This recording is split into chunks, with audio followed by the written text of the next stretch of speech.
Charles Ashmore's Trail. The Ashmore family, consisting of Christian Ashmore, his wife, his mother, two grown daughters, and a 16-year-old son, were well-to-do and respected residents of Troy, New York. They had many friends, some of whom, reading these lines, will surely discover for the first time the extraordinary fate that befell the young man.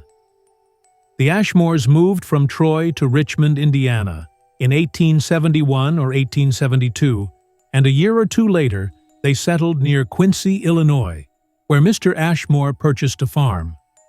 A short distance from the farmhouse lay a spring, with a constant flow of clear, cold water, which provided the family with their water supply year-round. On the evening of November 9, 1878, at approximately 9 o'clock, young Charles Ashmore left the warmth of the family hearth, grabbed a tin bucket, and headed towards the spring. When he didn't return, the family grew concerned. His father went to the door through which Charles had left and called out, but received no answer. He then lit a lantern and, accompanied by his eldest daughter Martha, who insisted on joining him, set out in search. A light snowfall had blanketed the ground, obscuring the path, but making Charles's trail clearly visible. Each footprint was sharply defined. After walking a little over halfway, perhaps 75 yards, the father, who was leading, stopped and, raising his lantern, peered intently into the darkness ahead. "What's wrong, father?" the girl asked. Here's what was wrong. The young man's trail abruptly ended, and beyond it, the snow was smooth and unbroken. The last footprints were as clear as any in the line. Even the nail marks on his boots were distinctly visible. Mr. Ashmore looked upward, shielding his eyes with his hat, trying to make sense of the situation. The stars were shining. The sky was clear. He was denied the explanation that had initially sprung to mind, as doubtful as it might have been. A fresh snowfall with such a clearly defined boundary.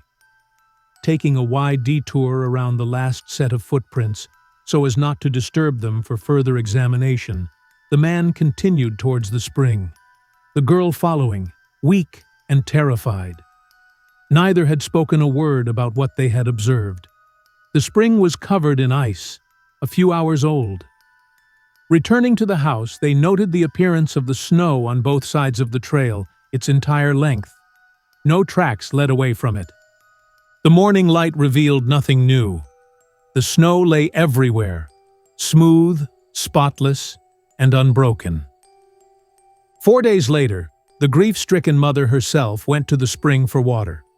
She came back and told the family that as she passed the spot where the footprints ended, she heard her son's voice and had been calling to him eagerly, wandering about the place, as she imagined the voice to be now in one direction, then another, until she was exhausted from fatigue and emotion.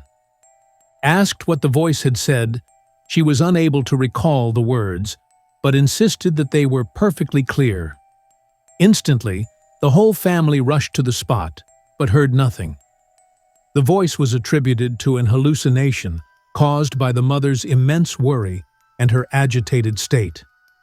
But for months afterward, at irregular intervals of a few days, the voice was heard by several members of the family and by others. All declared it was unmistakably Charles Ashmore's voice. All agreed that it seemed to come from a great distance, faintly, yet with perfectly clear articulation. However, none could pinpoint the direction of the voice, nor repeat the words.